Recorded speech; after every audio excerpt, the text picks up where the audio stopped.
Everybody knows about the hurricane that's recently landed on the American shores. What many may not be aware of is the government's response to it. Now, I know that people will say that, well, they're busy doing something else, but let me break down some things about what they've said about said hurricane so far, shall we? Okay. Now, I'm going to be making some references to the event that took place in Maui as well. Just keep that in mind. And for what you might be seeing about me right now, you might think I'm lighthearted right now. Deep down, I am seething. When I say seething, I am talking about rage. I have a lot of rage right now with this topic, but I will try and keep my composure as best as I can. However, I am not guaranteeing you a single thing since this is unscripted. Okay? Good. Now that we have the groundwork. Well, hurricane hit, 120 dead, flooding massive everywhere, maybe more than half of North Carolina underwater. Lo and behold, the president himself comes forward to say, well, we can't help them more. We already dedicated money before the hurricane came for relief efforts. So you knew exactly what the hurricane was going to. You see, now you're going to give conspiracy theorists a reason to believe that you were the one that made the hurricane. So you can't be saying you pre-ideated what you're going to be paying out.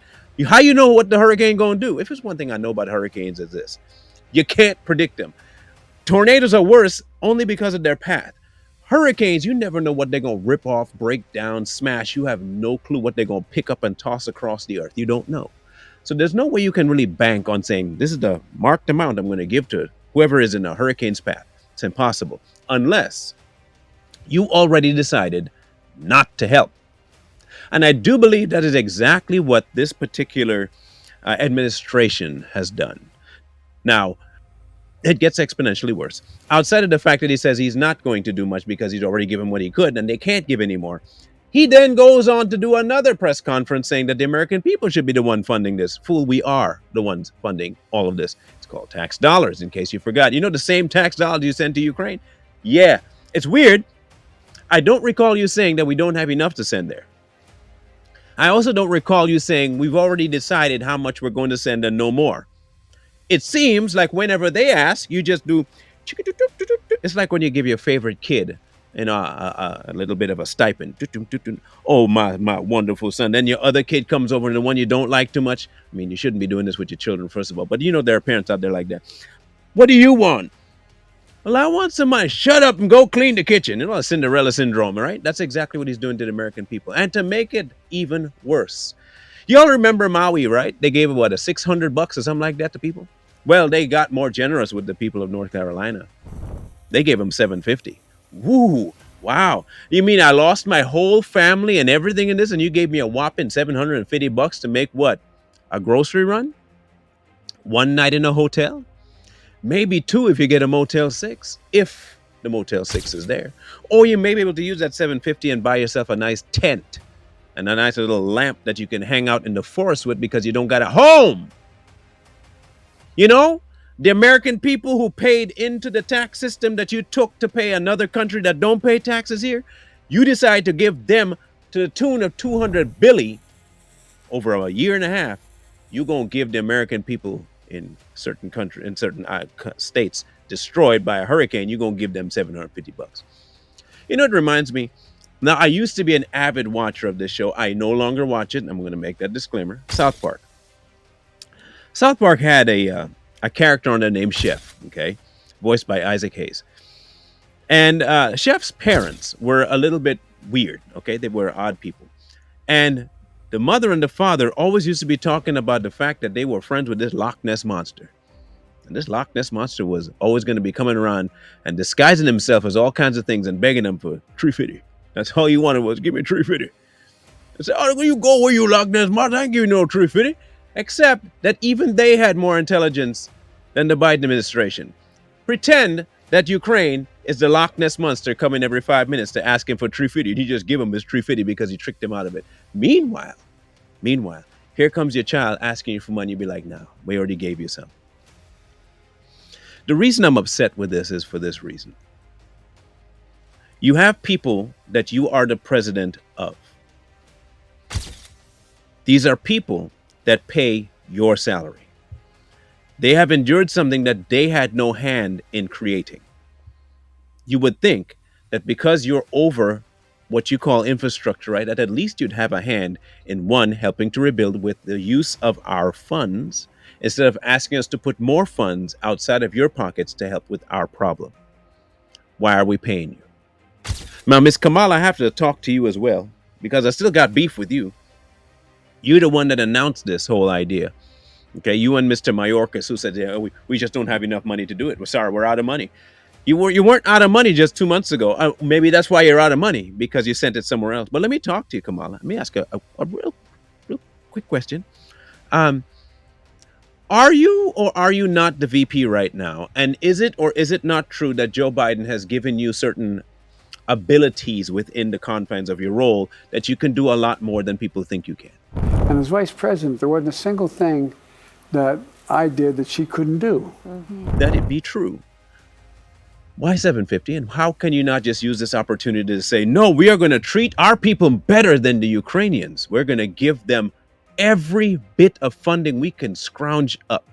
No? Well, if this is how you're going to behave as VP, we definitely know what you're going to be behaving like as president. So let me ask a question again. Is Joe lying that you don't have these kinds of powers?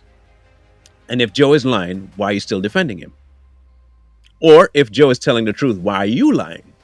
One of y'all is a liar. That's all we can deduce right now because y'all not on the same page.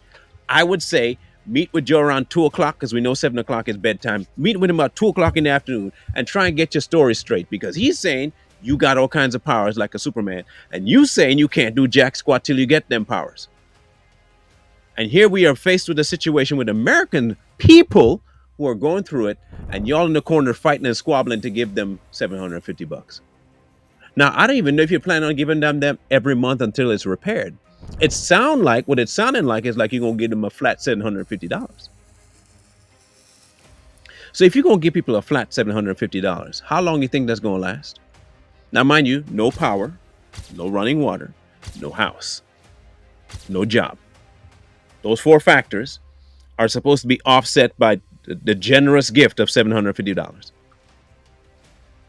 Look, if you want to believe that somehow this regime is what I'm going to call him, I'm not going to call him administration anymore. If this regime is trying to sell you that if you give the one of the parts of the regime 4 more years, that they're going to somehow help you out of the hole they put you in, have fun there. And please, by all means, continue to support them. Because I guarantee you something, they're not looking out for your best interests, and this hurricane is proving it. They do not care about Americans as much as they care about the people that line their pockets. Yes, I am calling them trafficking and peddlers. I am doing that.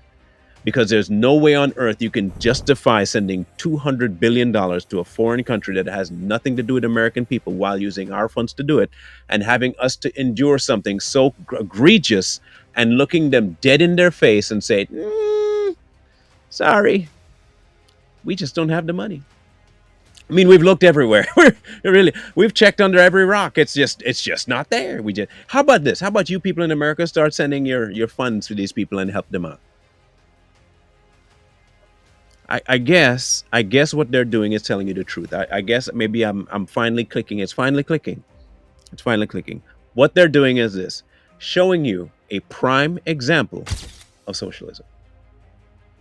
Yeah. Everybody is doing for everybody. They're helping you become more hospitable as a neighbor. You just give your funds to the people. Don't depend on the government. Just give it to them. That's what they're asking you to do. Now, meanwhile, the government's going to give everybody else stuff, but just not you. The only way I can get past this is by laughing, just in case you're wondering.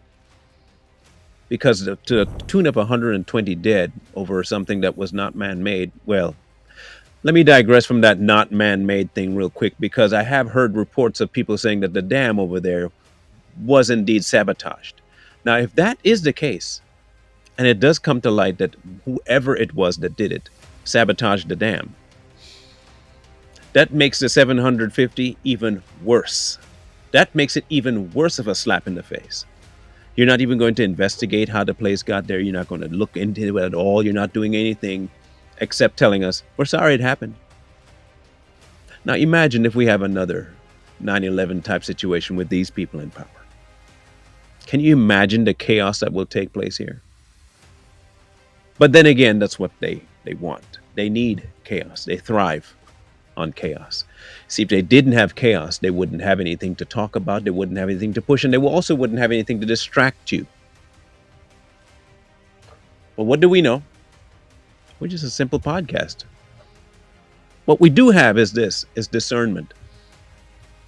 And I don't see how anyone can justify what you're witnessing with this regime and the events that happen down south and quantify it as an efficient use of government resources. I don't see how you can quantify it. I don't. Maybe you have your own math. I would love to know how you do it though.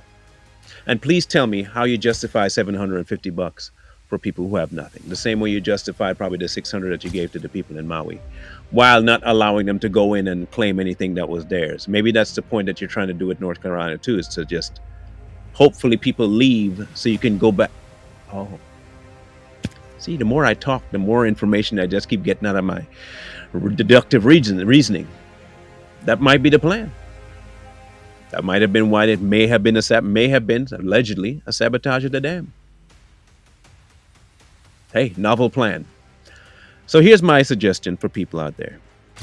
If you live around, near, or in the places affected by this hurricane, demand from your government officials, one, an answer up to how this could possibly be something okay, and two, why they haven't done more to clean things up, and three, where is your relief having had paid into the system to help you? This is not free. This is your tax dollars going to work for you, which is what it should be. You need an answer for that. As for you, Miss Kamala Harris, and you, Mr. Joe Biden, and you, Mr. Mayorkas, there's only one word I can think of to describe all three of you: pitiful.